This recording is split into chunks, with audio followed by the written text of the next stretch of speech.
Dobro smo upoznati sa trenutnim stanjem na terenu, odnosno znamo tačno koliko nas posjeduje nuklearno naoružanje. Iako Amerika i Rusija posjeduju 90% celokupnog svjetskog arsenala ovog vida oružja, postoji još država koje su ukrotile ovu tehnologiju.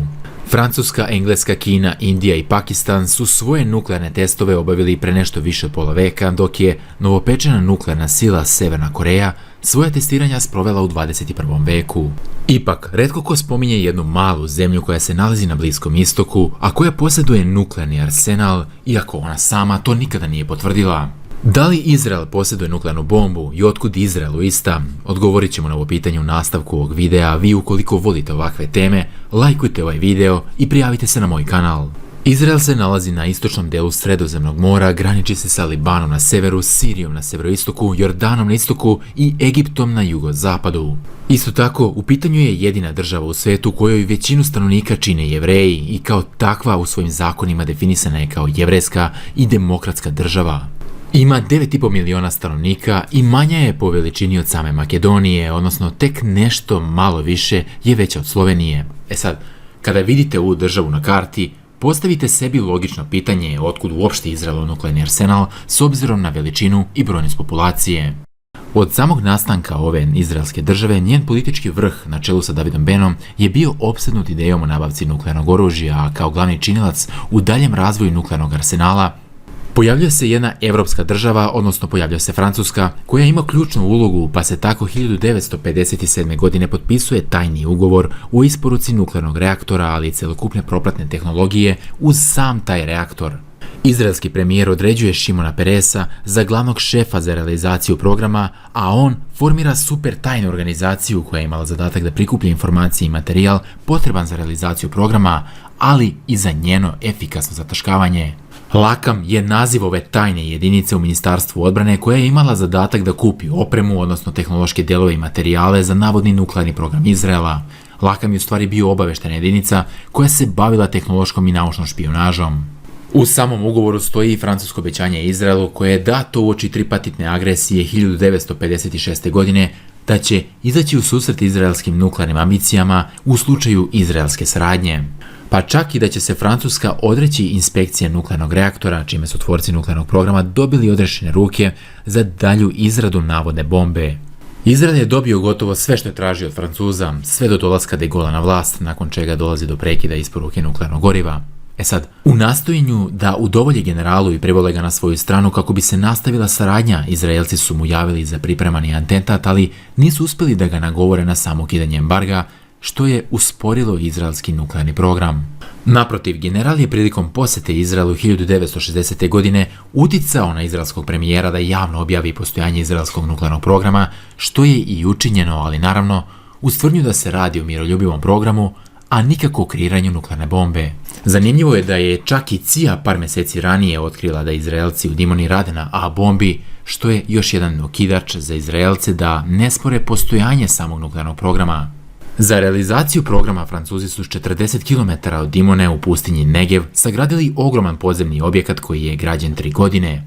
Na ulazu je postavljen natpis tekstilna fabrika, a kada se povećao broj angažovanog ljudstva, natpis je radi boljeg uklapanja promenjen u pupnu stanicu.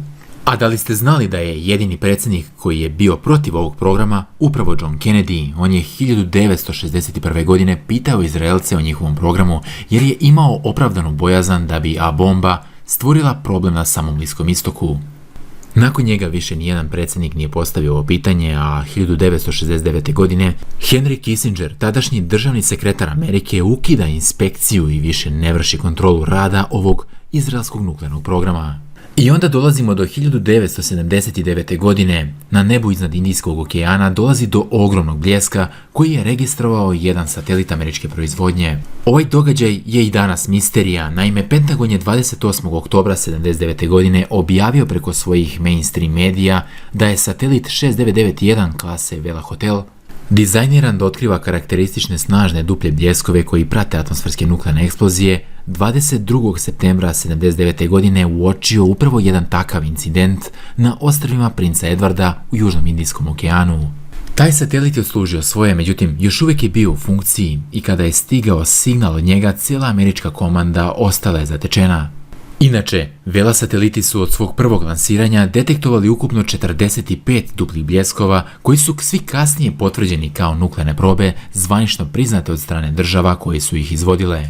I tu dolazimo do velike misterije jer za bljesak 1979. godine niko nije preuzeo odgovornost, a kasnije ispitivanja zemljišta, vode i vazduha na pomenutim ostrvima nisu otkrila nikakvu radijaciju. Kao odgovor na pitanje šta je ovaj satelit registrovao, došlo se do zaključka da je u pitanju ili kvar na satelitu ili raspad meteorita u atmosferi naše planete. A da li ste znali da je Južnoafrička Republika imala svoj nuklearni program? E pa, imali su i baš u to vrijeme je bio aktuelan. Zanimljivo je da je nekoliko mjeseci kasnije nakon ovog bljeska Južnoafrička Republika zaista proizvela prvu od svojih nekoliko atomskih bombi. Sve do dolaska Nelsona Mandele na vlast, kada je ceo program atomskih bombi napušten, a postojeće te bombe koje su proizveli demontirane, sva dokumenta su navodno dostavljena na uvid, a u njima nigde nema nuklearne probe na ostrvima princa Edvarda. Drugi najozbiljniji osumnjičeni za tajnu probu je Izrael, koji je također još odavno navodno imao nuklearni program, s obzirom da je Izrael uvijek bio izrazito tajnovit po pitanju svog nuklearnog programa. Oni nisu preuzeli odgovornost za ovo, što je u skladu sa njihovom politikom. U godinama koje su sledile, delovi i kontraverze oko incidenta Vela su skinuti sa tajnosti ili su pak procurili. Na primjer, sada znamo da je CIA procenila verovatnoću nuklearnog testa na preko 90%, dok je laboratorija za pomorska istraživanja sprovela sopstvenu visokopoverljivu studiju na tu temu koristeći podatke mornarice, pa su tako globalni hidroakustični senzorski sistemi i drugi klasifikovani sistemi Sjedinjenih država ne samo potvrdili, već i precizno odredili lokaciju pretpostavljene nuklearne detonacije malog prinosa. Dok su strani obavještajci smatrali da je bio u pitanju zajednički izraelsko-južnoafrički test pod nazivom Operacija Feniks, osmišljen da bude čist, odnosno bez sejanja radijacije. Spekuliše se da je u pitanju bila mala neutronska bomba i da je nagla promjena vremena upravo omogućila Amerikancima da registruju ovaj bljesak. 2010. godine predsjednik Jimmy Carter objavio je svoje dnevnike Bele kuće, izvor koji pokazuje da je do 27. februara 1980. godine on verovao da je to bio test.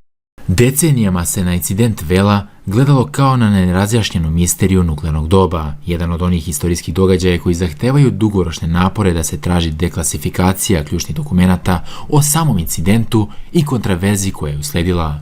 Trenutno javna debata ostaje otvorena, nedostaje puška koja se puši, iako su se pojavile nove informacije i naučne analize koje podržavaju stav da su Vela podaci protekli iz testa. Ipak, mnogi, verovatno većina, relevantnih dokumenata za Vela incident su i dalje poverljivi.